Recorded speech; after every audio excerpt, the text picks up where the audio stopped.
글로벌 시장에서 우리 기업 소식이 또 나왔는데 이렇게 반가운 소식은 또 아닌 것 같아요. 네, 맞습니다. 현대 기아차 소식인데요.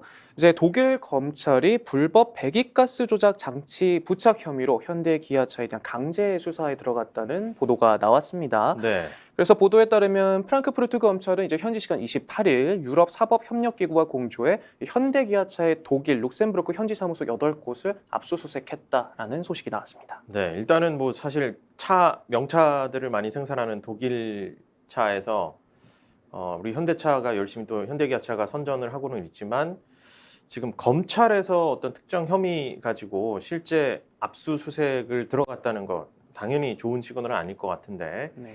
뭐 견제일지 뭐 혐의가 없는데 들어온 건지 뭐 이런 부분은 알 수가 없지만 일단 불법 조작 장치를 부착했다라고 지금 이제 독일 검찰을 판단하고 압수수색에 들어갔다는 거. 좀 더 자세한 얘기 해보죠.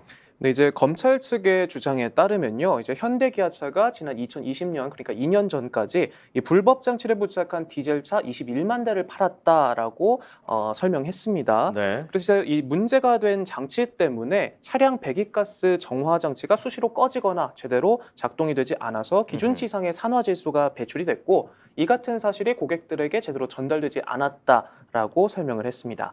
그래서 이제 적발된 차량은 현대 기아차의 전 모델 중에 이제 1.1리터, 1.4리터, 2.2리터 등 디젤 엔진이 부착된 차량으로 알려졌고요. 네. 또 해당 장치를 만든 보르크바르너 그룹, 그러니까 보쉬의 모 회사죠.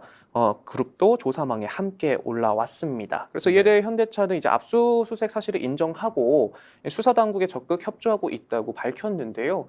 그래서 아까 앵커님이 앞서 짚어주신 것처럼 이게 뭐 견제를 나서는 것인지 아니면 어떤 상황인지에 대해서 이야기를 나눠봤는데, 이제 최근 독일뿐만 아니라 세계 각국에서 이제 친환경 에너지에 대한 관심이 커지면서 이제 기존 내연기관이라든지 디젤과 같은 배출가스와 관련해서 굉장히 큰 규제를 걸고 있어요. 유럽 네. 같은 경우에는 이제 2030년 내연기관차 판매를 중단하겠다라고 선언을 하기도 했고요. 네. 그리고 또 독일 같은 경우에는 과거에 폭스바겐의 디젤 게이트 사건까지 있었기 때문에 그거 더 난리 났었죠. 민감한 예. 사안이라고 생각이 되는 것 같아요. 그래서 최근 이제 현대차가 우리 앞서 지난번에 미국에서 굉장히 전기차로 선전하고 있다, 폭발적인 인기를 끌고 있다와 같은 여러 가지 호재들을 전해드리기도 했는데, 이처럼 전기차 진출에 박차를 가하고 있는 상황에서 조금 그 파장을 일으킬 수 있는 소식이 나온 것 아닌가라는 생각이 좀 듭니다. 그러니까요. 현대기아차 전 모델 지금 이제 디젤 엔진 차량, 그러니까 그 검사 대상 대수가 21만 대면 적지 않은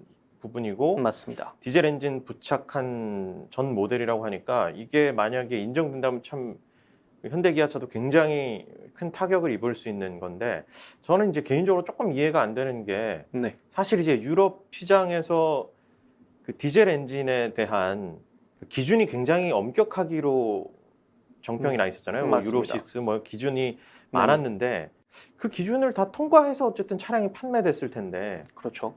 그때는 이 불법 조작 장치가 뭐 없었던 건지 발견이 안 되도록 잘 숨겼던 건지, 이게 어떤 상황에서 지금 갑자기 그 2020년까지 판매됐던 것 중에 이렇게 나왔다라고 하는 건지 검찰이, 자 이런 부분은 조금 이제 밝혀질 부분들이 있을 의아한 것 부분인 같아요. 것 같습니다. 자, 네. 관련 소식이 또 하나 있죠. 뭐 신차 품질이 요새 나온 신차 품질이 또 최악이다, 뭐 이런 진단이 나왔다고요? 네, 맞습니다. 이제 공급망 문제로 이제 부품난이 극심해지면서 이제 신차 품질이 크게 떨어지고 있다라는 분석이 나왔습니다.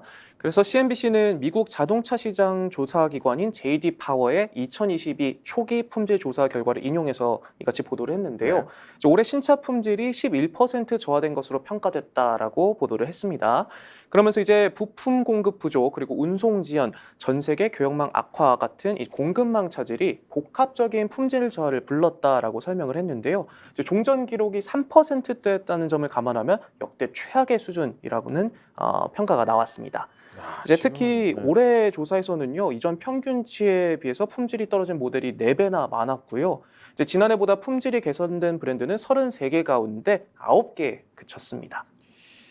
중고차 시장에서 지금 이제 뭐 신차 이상으로 막 값이 네. 올라가고 하는 게 뭐 오히려 그 모델이 더 사랑받고 뭐 이런 것도 있고, 오히려 그 다음에 나온 모델보다 이게 더 괜찮다라는 어떻게 보면은 이제 그런 판단을 하는 것도 물건이 있었는데. 없어서 중고차를 샀는데 내 차가 더 이거보다 나을 수 있겠다라는 그러니까요. 아이러니한 상황이 좀 이게 펼쳐지고도 신차 취소 있습니다. 사태도 요새 있고 네, 맞습니다. 좀 여러 가지 그리고 혼란스러운데. 번외이기도 한데요. 이제 최근에 일본 도요타 같은 경우에는요, 최초로 내놓은 전기차가 고객들에게 전부 인도가 되기도 전에 리콜을 들어갔어요.